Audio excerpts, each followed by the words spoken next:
வணக்கம். நான் மனசாட்சி. நான் உள்ளே வர்றது அதிகாரத்துக்காக இல்லை, அநியாயத்துக்கு எதிராக. இந்த என்ட்ரி ஒரு மனிதனோடது இல்லை, நியாயத்தோடது. என் என்ட்ரிக்கு மியூசிக்லாம் தேவையில்லை, என்னோட மனசாட்சி சத்தமே போதும். இந்த சீனில் நான் ஹீரோ இல்லை, என்னோட மனசாட்சி தான் ஹீரோ. இதை கேட்குற உங்களோட மனசாட்சியும் ஹீரோ தான்.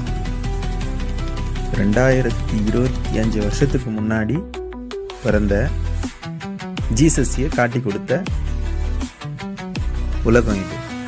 பணம் இருந்தால் போதும், பணத்தால் எதனாலும் ஜெயிச்சிடலாம், இல்லை பணத்துக்காக எதனாலும் பண்ணிடலாம் அப்படின்னு சொல்லிட்டு தான் யூதாஸ் ஜீசஸை காட்டி கொடுத்தான்.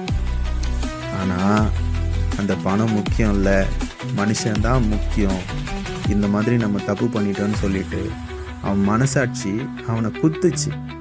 அதனால தான் அவன் தற்கொலை பண்ணி செத்து போயிட்டான். இந்த மாதிரி ஒவ்வொரு மனுஷனுக்குள்ளேயும் அவனோட மனசாட்சி இருக்குது. அந்த மனசாட்சியை தான் நான் இங்கே பேச வந்திருக்கேன்.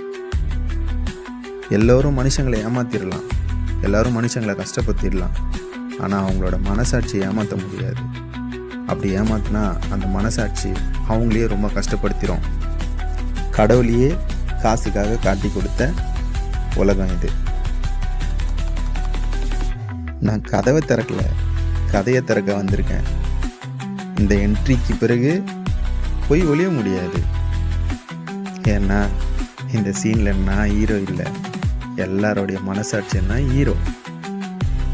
என்னை தொடரணும்னா நம்ம சேனலை தொடர்ந்து வாங்க. நன்றி.